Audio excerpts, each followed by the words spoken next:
When Wells' next film with the same studio, The Magnificent Ambersons, had mixed test screenings, Wells made small changes but remained confident the work was good and would be received better on a full release. However, RKO felt otherwise, and due to various contract negotiations, Wells had given up Final Cut privileges. While Wells was working on another film in Brazil, RKO made extensive edits to the film, including reshooting the ending to be completely different, and cut 40 minutes out. In Wells' own words, "What's left is only the first 6 reels. My whole third act is lost because of all of the hysterical tinkering that went on." And it was genuinely lost too. To save space in the film archives, the removed segments of the film were destroyed. The creator's ideal version of The Magnificent Ambersons is gone forever. Legends told of the fabled Snyder Cut. The Snyder Cut movement released the Snyder Cut. Was a movement dedicated to having Warner Brothers Media and AT&T HBO release this massive, what was said to be a 3.5-hour film, which was later revealed to be 4 hours, and ultimately have it be seen to the wider viewing public. That's the definitive Justice League that Zack Snyder has set out to do. If I was the best way to describe this tale, I would say there's only probably we all know the business world. It is very cutthroat when it comes to creativity versus business. And DC and Warner Media, mostly Warner Media, and the context surrounding all that had got cold feet on Zack Snyder's vision for Justice League and his ultimate viewpoint of the DC universe, of the DCEU as it was called. And subsequently, after he had left, due to circumstances I'll get into that were beyond his control, but because he wanted to be with his family for those circumstances that he had no involvement, that he had no knowing of until it was too late. As far as I'm aware, I don't know him as a person. Only what we're told. But there is a comparison I can make. The weighing the director's cut stuff by Scanline Group. I can't pronounce the YouTube channel's name, so the series is called Scanline, and the most famous video is weighing the value of director's cuts, and they open it with how Orson Welles wanted to create the Magnificent Ambersons, if I pronounced that right, and he had the famous director behind Citizen Kane and was part of RKO Pictures. They had extensive dealings, and then they were like, okay, we don't feel confident this is going to work. We should trust you more because you did do Citizen Kane for us, but we're getting cold feet, so we're going to stop. We're going to take away your Final Cut privileges. And Zack and Orson Welles thought, okay, I'll just make some small changes and that will work. Then he goes, the story's kind of eerily similar, but without the more darker stuff, where Zack Snyder left due to the tragic passing of Autumn, who took her own life due to mental health issues and everything, in her battle against depression. Orson Welles was shooting a movie in Brazil, and the studio RKO Pictures went ahead behind his back, re-edited the whole movie, cut out 40 minutes of it, and changed it to a happier ending. And much like the film's composer, the music composer, Brandon Herman, insisted his credit be removed when, like the film itself, his score was heavily edited by the studio. And when you look at Zack Snyder's Justice League and how he got butchered by Joss Whedon, and then got ultimately the composer for Junkie XL was fired off of it, and his music was completely replaced by a different composer, it was like, it's weird that this cycles back again, for me at least. Like, I didn't even think about it until I had rewatched the Weighing the Value of Director's Cut video in anticipation for the Snyder Cut. So, yeah. So, now we have the Snyder Cut, the long fabled tale that everyone wanted to see come to life. And considering the circumstances surrounding the Snyder Cut and why the Justice League movie was redone by Joss Whedon, and all the stuff that's come out since that day when it came out in 2017, And then when you learn the circumstances of Warner Media basically exploiting someone's tragedy to just change their artwork, yeah, that's pretty messed up, WB. And sure enough, this would be the sort of icing on the cake with Zack Snyder and WB ever working together, it looked like. Let's dig right into this whole thing. We're going to go over the timeline of the Snyder Cut movement. We're going to go into the movie itself. We're going to go into the what could have been had if we do the Restore the Snyderverse movement. And ultimately, it's going to be a pretty epic run here on Neo Reality Pop Culture Omniversa. So, May 2017. Near the end of May 2017, Zack Snyder left production of Justice League in the aftermath of a terrible family tragedy. As Snyder told The Hollywood Reporter, the packed schedule and massive undertaking in the film did not allow him time to deal with his grief or support his family. The demands of this job are pretty intense, he said. It's all consuming, and in the last 2 months I've come to the realization I decided to take a step back from the movie to be with my family, be with my kids who really need me. They are all having a hard time. I'm having a hard time. Joss Whedon, the man who made Avengers, because that's the only reason they brought him in, then was brought in to basically finish the film, and the studio seemed confident in its ability to complete a solid project by the time of November 2017, and the release date come around. Warner Bros. Then president and CCO Toby Emmerich told THR he's handling the baton to Joss, but the course has been set by Zack. I still believe that despite this tragedy, we'll still end up with a great movie. You might need to rethink that. So, yeah. Heading between May all the way to November, Danny Elfman replaces Junkie XL as the film's composer. And it was said, it pains me, and he had told The Hollywood Reporter, it pains me to lead the project, but big thanks to Zack for asking me to be part of his vision, and I wish Danny, Josh, and Warner Bros. All the best for Justice League.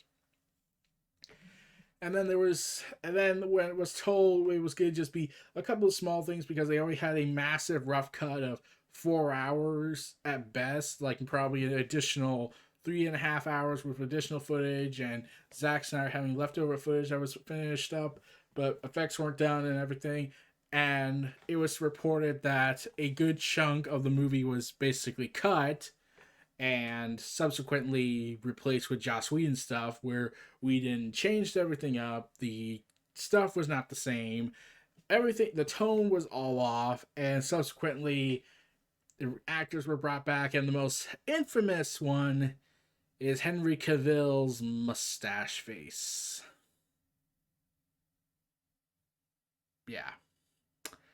That was a bad day at the office. So what was happening at that time was that Henry Cavill was dedicated to a contract deal with Mission Impossible. Great movies, by the way. And he would star one of the main characters in Mission Impossible 5 Fallout, I believe, where he would go and subsequently have this mustache that was pretty awesome. But he had a deal with Warner Brothers where it's like, you need to come back with a new reshoots. We're basically reshooting the whole movie. And we're basically backstabbing Zack Snyder and exploiting his tragedy and grief in order to change the movie in our twisted direction because we're kind of sick like that. And they were like, okay, we can't have Henry Cavill give up the mustache. So we're going to have to CGI, spend millions and millions of dollars on it. They subsequently spend millions of dollars on it. And it's just bad all around. Really, really, really bad. It's just stunning that this happened the way it did. And what came out of that fallout is honestly kind of amazing. And then when you realize all the stuff that came out, like Joss Whedon being abusive and all the crap that Jeff Johns did, Jeff Johns, when I heard that, I was like, oh, he should have stuck to comics, because there is no way that was going to ever work out well. I mean, this was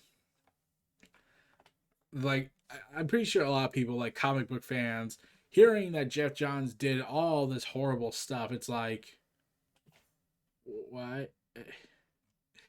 It's, I was flabbergasted. I was shocked. I was like, Jeff Johns, the same guy who did DC Rebirth, was fixing the DCU and opted to trust DC Comics to go back and just continue his mission, ends up enabling Joss Whedon to do all these alleged horrible things, with Ray Fisher coming out making testimonies and accusations, and he has even said that if it came down to it, if he got sued, so be it. But yeah, this movie was spent over $300 million, one of the most highly budgeted movies of all time, and it only got $657.9 million. Now, it made back its cost, barely. I mean, if you count the whole, it was ultimately a box office bomb, because the bigger budget with all the marketing was $750 million, which is telling. And now you got this conundrum going on, and it's like, oh well, that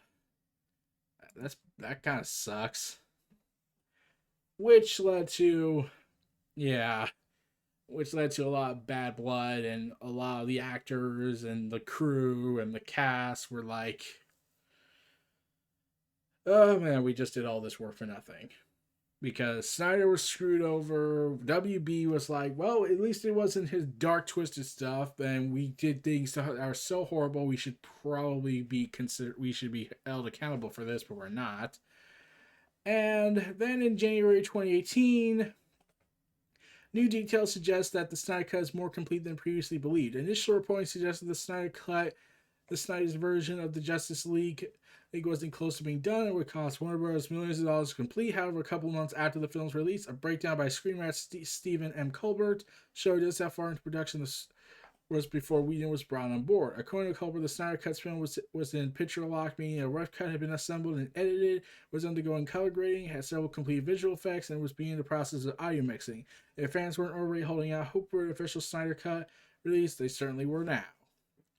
So, here's the thing. I did not participate at all in this movement. I did not know the internal politics going on. I just know Snyder left because of tragedy reasons, which I totally get. Like, at the end of the day, you want to make this, but you have to think about your family first. Family comes first, man. And I heard Joss Whedon was coming in, and Warner Bros. Lied, and we got all this insanity going on. And Ray Fisher, to this day, is trying to prove that what happened behind the scenes, and is trying to get investigations involved. And they kicked him out of the Flashpoint movie they were going to do, which, that sounds about right in their childish logic. Because, yeah. But Vero, which is basically the Zack Snyder platform at this point, Zack Snyder begins releasing images and storyboards for deleted scenes.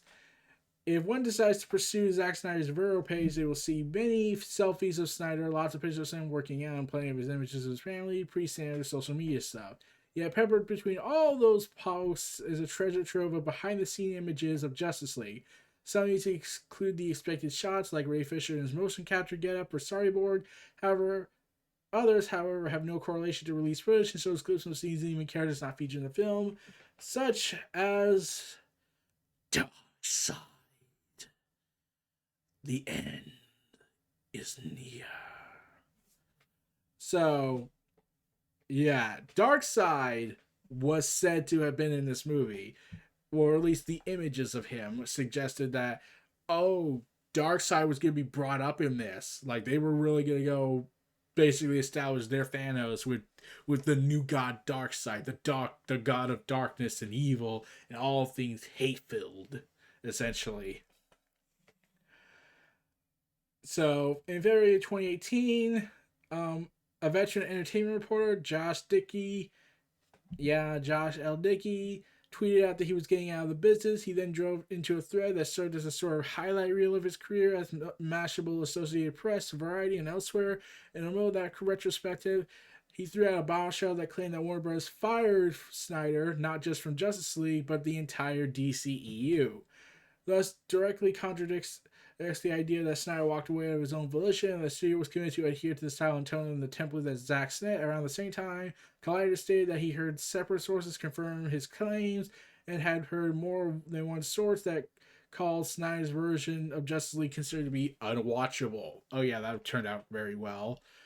I mean, like, at the end of all this, it was basically $370 million spent. And that's not even including advertising. In July 2018, the Warner Brothers execs say that the studio has no plans to release the cut. On Wall Street Journal article by Ben Fritz, a senior Warner Brothers executive, claimed the studio had no plans to release any alternative cuts to Justice League to the public. Fritz also reported that Snyder says he has not seen the theatrical cut of the film. So this is what was heard. So Deborah Snyder, who was one of the producers on the DCEU project, and Christopher Nolan, another contributor, had seen the theatrical cut and were like, yeah, we're not doing, we can't let him see this. It will not end well with him. And considering the circumstances that involve his daughter and the fact that Warner Bros. Just essentially used that as a way to just trash everything he was working on, because that definitely paints the image of a great company. It's not that good.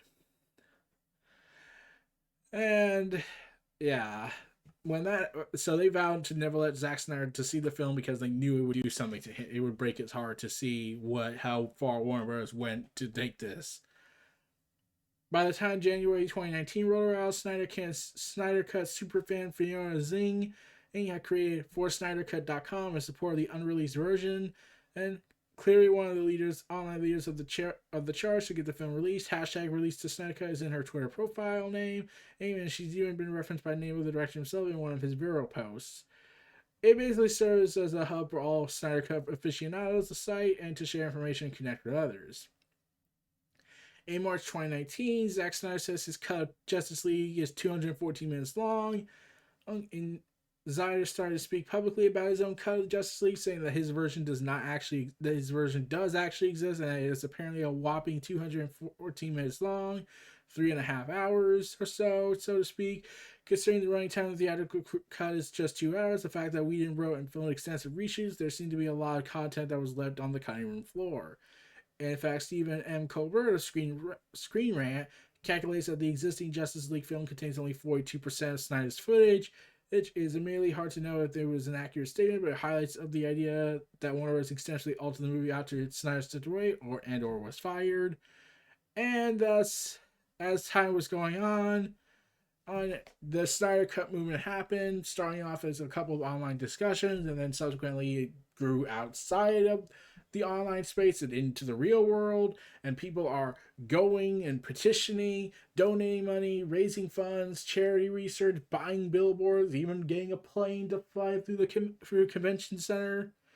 And yeah, and there were times the Snyder Cut movement did get a little issues with the whole, toxicity and fan bases and tribalism and fanatics who went way beyond what should have been done. And I was like, look, I know, I do actually think here's the thing. I honestly thought there was indeed a Snyder Cut. I did think that. The problem is, Warner Media kind of shows they don't care. I thought it exists, but Snyder would never be legally allowed to show it. I thought it was never going to happen, but if they were willing to fight for it, showing the dedication and love they have for this, I would support it in my own way. But I ultimately did not participate in this whole involvement because it was just so insane at the time. And I had so much going on with this. And then when things came out about how people handled this, it was pretty bad. And I'm surprised more media didn't come out and say, # you don't deserve the Snyder Cut. That was how bad the bad blood had seemingly been. So I was thinking, like, okay, they would go that far probably.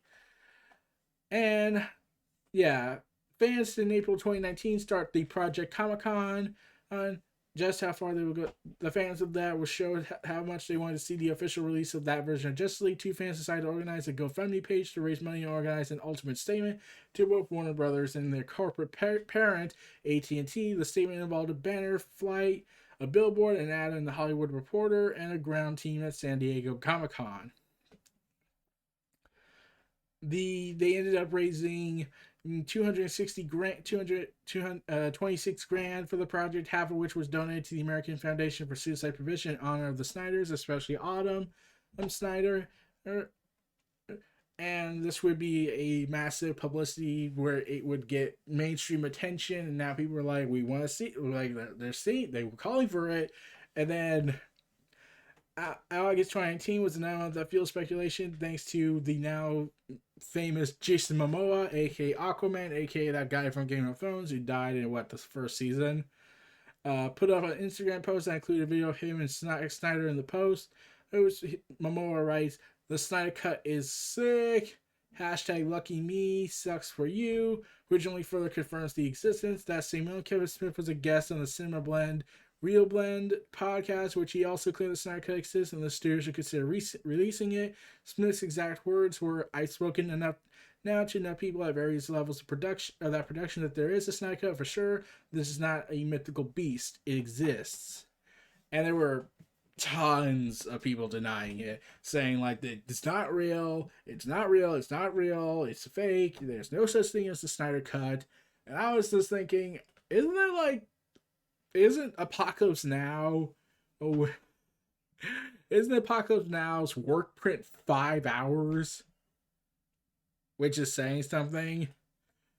So, why couldn't there be a Snyder Cut? Like, and the actors before this were going ahead and doing interviews and suggesting that, oh, we want to talk about the Snyder Cut.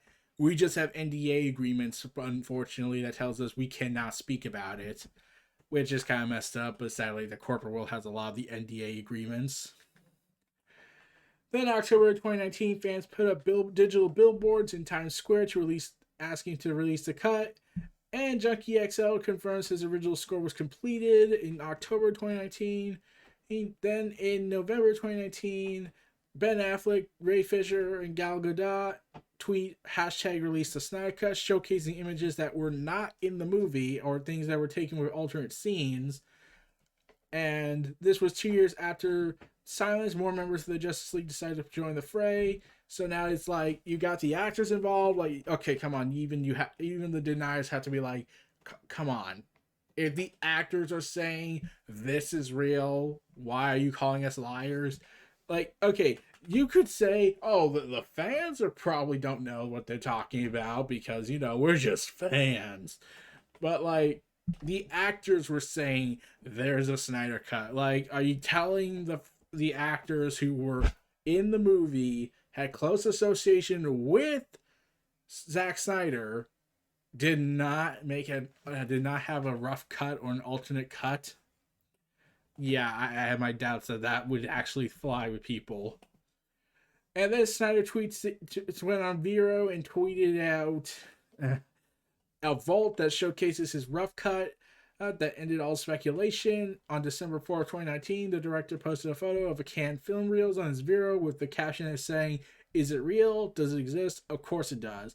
The can reads, "JL's director's cut, running time 2:14. Snyder rounded out the month sending out multiple behind-the-scenes footage on his Bureau page, including one image of Henry Cavill's Superman with a caption that reads, "Drink from the Clarence and be reborn."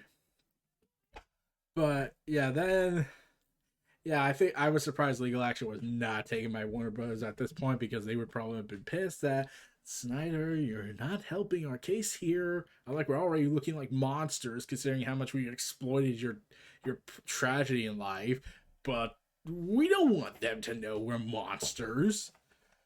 And then he also tweeted out more images that show Darkseid Vero on Vero. I don't use Vero that much. I've just been on there for a little bit now, but I'm not really on there actively. But on Vero, I just say tweet because I'm on Twitter a lot. Snyder goes ahead and shows Darkseid and just confirms that this guy was supposed to be in the movie. The biggest badass of gods was supposed to be in the Snyder Cut. It was supposed to be in Justice League, the original. And I don't know the exact reason why they cut him and changed Steppenwolf's design to look like an elderly grandpa who seems way too nice and is trying to be menacing. And I keep hearing that the whole reason was because he's the Darkseid and Ray Porter's Darkseid and Steppenwolf were way too scary. And I was like, they're supposed to be hellish beasts of hell on earth. They're supposed to represent hell itself. Well, why wouldn't they be scary? In fact, that actually would make sense to have them be demonic hell spawns on set. You would be like, that you would faint and whatnot.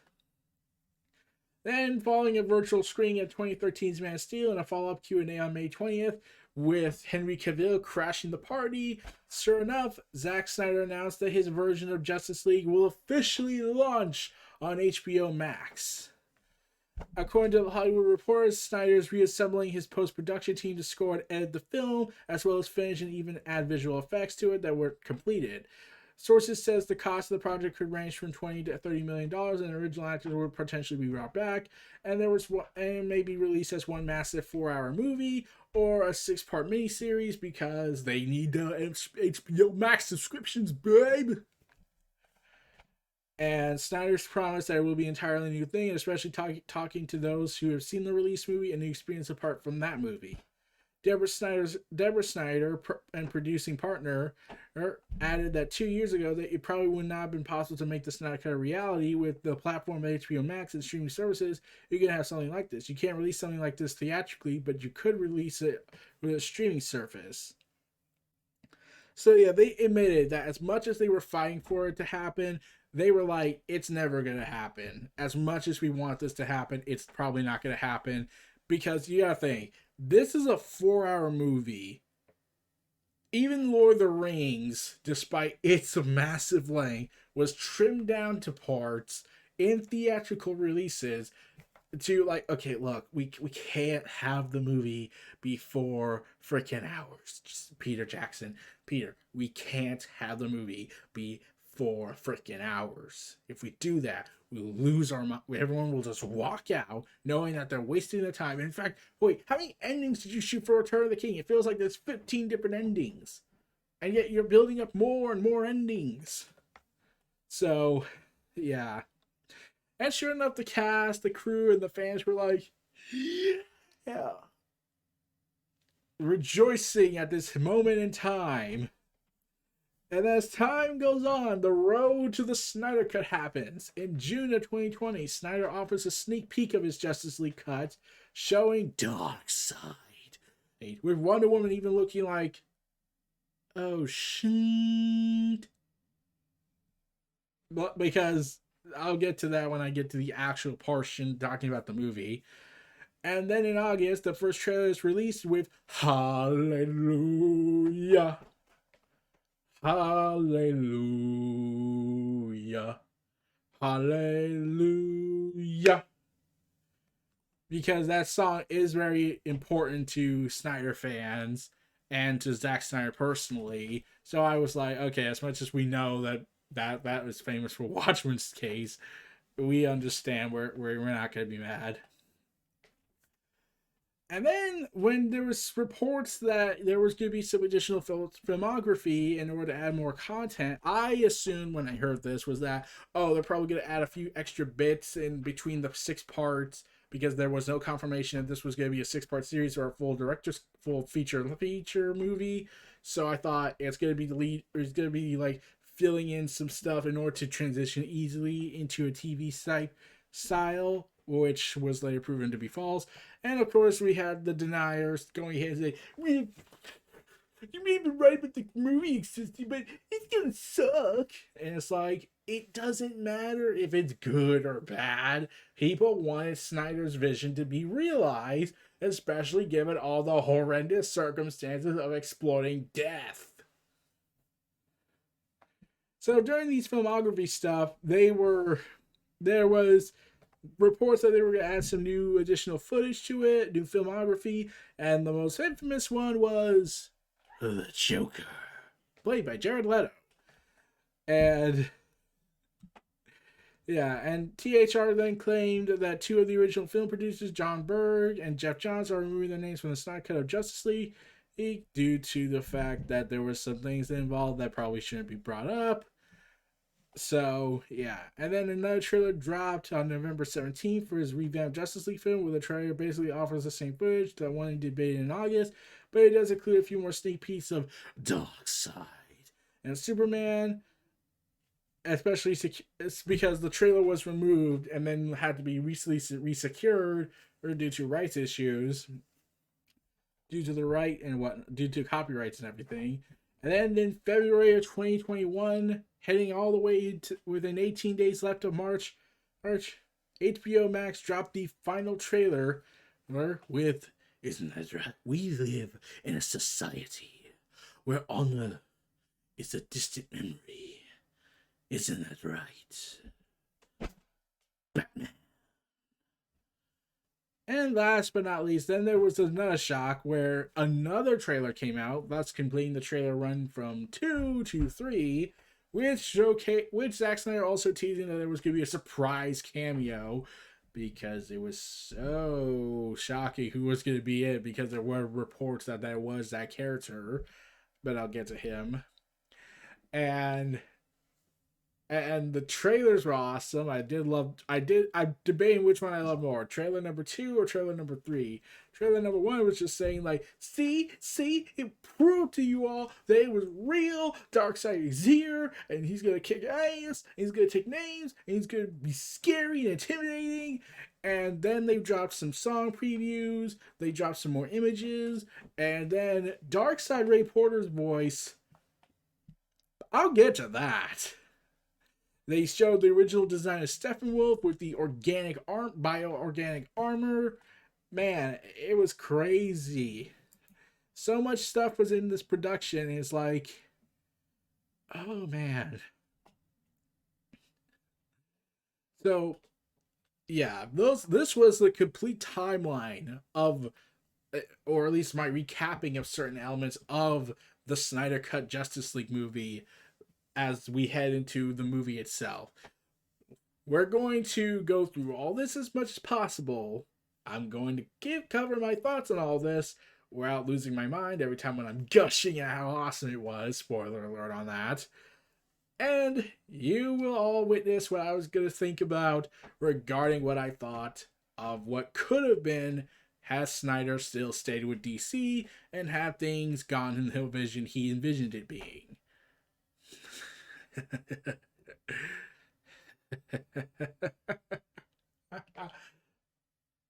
See you soon.